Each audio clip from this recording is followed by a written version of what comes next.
विद्यार्थियों, हमने पिछले वीडियो में राष्ट्रीय आय क्या होती है और राष्ट्रीय आय की विभिन्न अवधारणाओं के बारे में पढ़ा था। अब हम पढ़ेंगे कि जो राष्ट्रीय आय है उसकी गणना कैसे की जाती है, राष्ट्रीय आय को मापने की कौन कौन सी विधियां हैं। विद्यार्थियों, राष्ट्रीय आय एक चक्रीय प्रवाह है जिसके 3 चरण होते हैं। उत्पादन प्रवाह है, आय प्रवाह है और व्यय प्रवाह है। मनुष्य अपनी असीमित आवश्यकताओं की पूर्ति के लिए वस्तुओं और सेवाओं का उत्पादन करता है, जिसे उत्पादन प्रवाह कहते हैं।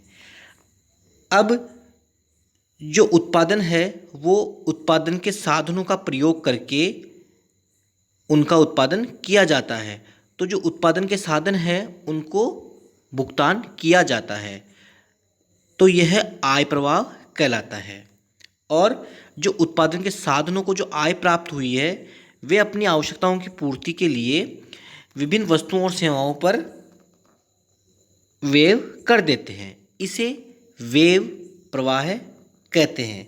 इस प्रकार उत्पादन आय को जन्म देता है और आय व्यय को जन्म देती है और व्यय पुनः उत्पादन को जन्म देता है। इस प्रकार यह चक्र लगातार चलता रहता है। ये राष्ट्रीय आय का चक्रीय प्रवाह कहलाता है। इन तीनों प्रवाहों के अनुरूप ही राष्ट्रीय आय को मापने की भी 3 विधियां हैं। पहली विधि है उत्पाद विधि या मूल्य वृद्धि विधि, प्रोडक्ट मेथड और वैल्यू एडेड मेथड। दूसरी है आय विधि, इनकम मेथड और तीसरी है व्यय विधि, एक्सपेंडिचर मेथड। अब हम इन तीनों विधियों का अध्ययन करेंगे। तो सबसे पहले है उत्पाद विधि या मूल्य वृद्धि विधि। राष्ट्रीय आय मापने की उत्पाद विधि को मूल्य वृद्धि विधि, औद्योगिक उद्गम विधि या शुद्ध उत्पाद विधि भी कहा जाता है।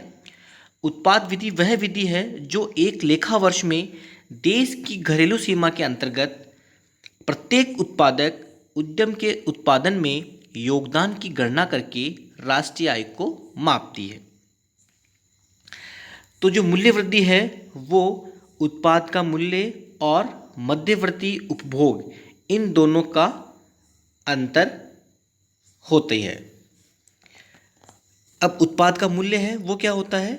उत्पाद का मूल्य एक लेखा वर्ष के दौरान किसी फर्म द्वारा उत्पादित वस्तुओं या सेवाओं के बाजार मूल्य को उत्पाद का मूल्य कहते हैं।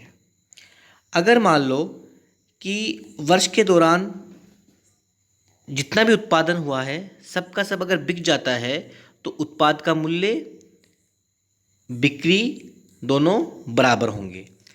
अगर उत्पादन का कुछ भाग बिना बिका अनसोल्ड रह जाता है तब इसे फर्म के माल सूची स्टॉक में जोड़ दिया जाता है। इसे वर्ष के दौरान स्टॉक में परिवर्तन के रूप में व्यक्त किया जाता है। और जो स्टॉक में परिवर्तन होता है वो अंतिम स्टॉक और प्रारंभिक स्टॉक, इन दोनों का अंतर होता है। मध्यवर्ती उपभोग, ये मध्यवर्ती उपभोग क्या होता है? इससे तात्पर्य गैर कारक आगतों के मूल्य से है। गैर कारक आगतों का मतलब इसका मतलब ये हो गया कि वे सभी आगतें जो भूमि, श्रम, पूंजी तथा उद्यमकर्ता के कारक आगत के अतिरिक्त है, इनके अलावा। ये तो हो गए कारक आगत। गैर कारक आगतों के मूल्य से है तो इसके अंतर्गत कच्चे माल को शामिल किया जाता है। तो जो मूल्य वृद्धि है वो उत्पाद का मूल्य और मध्यवर्ती उपभोग, इन दोनों के अंतर को बताती है। अब हम मूल्य वृद्धि को इस टेबल के द्वारा समझ सकते हैं। टेबल में वस्तु या मद पैदा करने वाले उद्यम हैं, उत्पाद का मूल्य है, मध्यवर्ती वस्तु की लागत है और आगे मूल्य वृद्धि है। इसमें हम ये मान लेते हैं कि जो किसान है वो गेहूं का उत्पादन करता है। सबसे पहले किसान है वो क्या करेगा? गेहूं का उत्पादन करेगा। अब गेहूं के उत्पादन करने के लिए उसको बीज भी चाहिए, उर्वरक भी चाहिए और सिंचाई के लिए उसे सामान भी चाहिए। तो हम ये मान लेते हैं कि जो किसान है वो गेहूं का उत्पादन करेगा, तो ये जो सब सब चीज़ों की लागत है, जैसे बीज, उर्वरक, इन सब की लागत हो गई 200 रुपये। ये हो गया उसकी मध्यवर्ती लागत, मतलब मध्यवर्ती उपभोग जो है, मतलब वो गेहूं का उत्पादन कर रहा है तो उसने वहाँ पर 200 रुपये खर्च किए। और किसान ने 200 रुपये खर्च करके 600 रुपये का जो गेहूं है वो आटा मिल वाले को बेच दिया। तो उत्पाद का जो मूल्य है वो 600 रुपये हुआ, और जो मध्यवर्ती उपभोग है वो 200 हुआ। तो इस प्रकार इन दोनों का अंतर 400 रुपये इतने की मूल्य वृद्धि किसान ने की है। अब आटा मिल जो है उसने 600 रुपये में क्या किया है, किसान से गेहूं खरीदा है, तो ये उसकी क्या हो गई है, मध्यवर्ती लागत हो गई है। 600 रुपये उसका मध्यवर्ती लागत, क्योंकि उसने किसान से खरीदा है। अब आटा मिल वाले ने 600 रुपये में किसान से गेहूं खरीदा, उसको पीस कर आटा जो है वो बेकर को बेच दिया।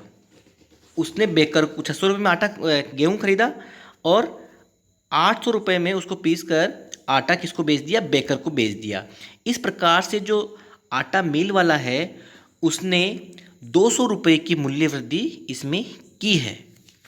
अब जो बेकर है उसने आटा मिल वाले से 800 रुपये में आटा खरीदा था। अब मान लो बेकर ने उस आटे से ब्रेड बना दी, आटा मिल वाले से उसने 800 रुपये में आटा खरीदा और उसकी ब्रेड बना के 1000 रुपये में दुकानदार को बेच दी। तो बेकर जो है उत्पाद का मूल्य 1000 हो गया, और मध्यवर्ती उपभोग इसका मतलब है जो आटा उसने खरीदा था 800 रुपये में। इस प्रकार बेकर ने इसमें 200 रुपये की मूल्य वृद्धि की है। अब जो दुकानदार है उसने जो ब्रेड है वो बेकर से 1000 रुपये में लिया, तो ये उसका मध्यवर्ती उपभोग हो गया जो उसने खर्चा किया है। और उसने जो कस्टमर है, ग्राहक है, उसको 1200 रुपये में बेच दिया। तो जो दुकानदार है उसने इसमें 200 रुपये की मूल्य वृद्धि की है। तो इस प्रकार जो सभी उत्पादक जो उद्यम हैं उन्होंने जो मूल्य वृद्धि की है उन सब का योग यहाँ पर, जैसे किसान ने 400 रुपये की है, आटा मिल वाले ने 200 रुपये की है, बेकर ने 200 रुपये की है, दुकानदार ने 200 रुपये की है। तो इन सब का योग जो है वो सकल मूल्य वृद्धि कहलाता है। तो इस प्रकार एक लेखा वर्ष के दौरान किसी देश की घरेलू सीमाओं के अंदर सभी उत्पादक उद्यमियों द्वारा की गई सकल मूल्य वृद्धि को बाजार कीमत पर सकल घरेलू उत्पाद GDP-MP कहा जाता है। तो इस प्रकार जो हमने अभी पिछले स्लाइड में देखी थी टेबल, उसमें ये सभी जो उद्यम है, किसान, आटा मिल, बेकर, दुकानदार, इन्होंने जो भी मूल्य वृद्धि की है इन सब का योग बाजार कीमत पर सकल घरेलू उत्पाद GDP-MP कहलाता है। अब GDP-MP के बाद हम कारक लागत पर या साधन लागत पर शुद्ध राष्ट्रीय उत्पाद NNP-FC या राष्ट्रीय आय भी ज्ञात कर सकते हैं। GDP-MP gross domestic product at market price minus depreciation मूल्यह्रास। अगर हम GDP-MP में से मूल्यह्रास को घटा दें तो हमें NDP-MP बाजार कीमत पर शुद्ध घरेलू उत्पाद प्राप्त हो जाता है। क्योंकि हमने जब राष्ट्रीय आय की अवधारणाएं पढ़ी थी तो उसमें हमने देखा था कि सकल और जो शुद्ध है उसमें जो अंतर होता है वो मूल्यह्रास का होता है। फिर जो अब NDP-MP आ गया, NDP-MP net domestic product at market price, इसमें से अगर हम indirect tax IT indirect tax को अगर हम घटा दें और सब्सिडी को जोड़ दें तो हमें NDP-FC net domestic product eight factor cost यह प्राप्त हो जाएगा। और जैसा कि हमें पता है कि हमें अगर घरेलू से राष्ट्रीय की अवधारणा पे जाना है तो उसमें हम NFIA विदेशों से प्राप्त शुद्ध साधन आय को जोड़ देते हैं। तो इसमें एनडीपीएफसी जो है, अगर उसमें हम एनएफआईए विदेशों से प्राप्त शुद्ध साधन आय net factor income from abroad, अगर इसको जोड़ देते हैं तो हमें एनएनपीएफसी नेशनल इनकम प्राप्त हो जाती है। अब है कि जब हम उत्पाद विधि से राष्ट्रीय आय की गणना करते हैं तो हमें उसमें कुछ सावधानियों का ध्यान रखना पड़ता है। इसमें पहली है, पुरानी वस्तुओं के क्रय विक्रय को मूल्य वृद्धि में शामिल नहीं किया जाता, क्योंकि इनको जिस वर्ष गणना की गई थी उस वर्ष के जो राष्ट्रीय आय थी उसमें उसको शामिल कर लिया गया था, इसलिए इसको जो पुरानी वस्तुएं हो गई उनके क्रय विक्रय को शामिल नहीं करते। फिर दूसरी है, पुरानी वस्तुओं के बिक्री की दलाली या कमीशन को मूल्य वृद्धि में शामिल किया जाता है। क्यों? क्योंकि यह जो कमीशन या दलाली है वो एजेंटों की सेवाओं का पुरस्कार है, इसलिए इसको राष्ट्रीय आय में शामिल किया जाता है, जबकि पुरानी वस्तुओं के क्रय विक्रय को मूल्य वृद्धि में शामिल नहीं किया जाता। उसके ऊपर जो दलाली जो कमीशन होता है उसको शामिल किया जाता है, क्योंकि वह जो एजेंट हैं उनकी सेवाओं का पुरस्कार है।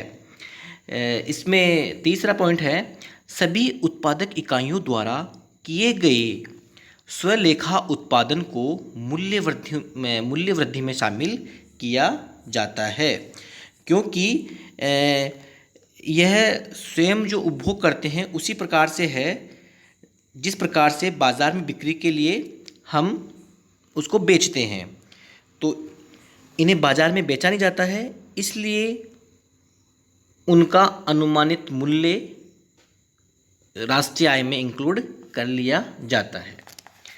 फिर नेक्स्ट पॉइंट है, मध्यवर्ती वस्तुओं के मूल्य को मूल्य वृद्धि में शामिल नहीं किया जाता, क्योंकि मध्यवर्ती वस्तुओं का जो मूल्य है उसको मूल्य वृद्धि में शामिल नहीं किया जाता। क्यों? क्योंकि वह अंतिम वस्तुओं के मूल्य में शामिल हुआ होता है, इसलिए उसको अलग से शामिल नहीं करते।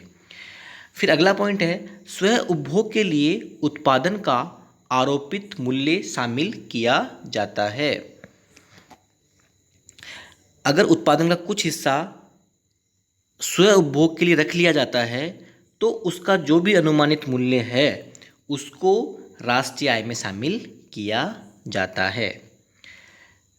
फिर नेक्स्ट पॉइंट है, जिन मकानों में मालिक खुद रह रहे हैं उनका भी आरोपित किराया शामिल किया जाता है, क्योंकि सभी मकानों का क्या किराया मूल्य होता है, चाहे वो मकान मालिक स्वयं का हो या किराए पे हो। अगर मकान मालिक खुद का है घर तो उसका जो अनुमानित किराया है उसको राष्ट्रीय आय में शामिल किया जाता है। फिर है, स्वयं उपभोग सेवाओं को मूल्य वृद्धि में शामिल नहीं किया जाता, क्योंकि इनके मूल्य का अनुमान लगाना कठिन है।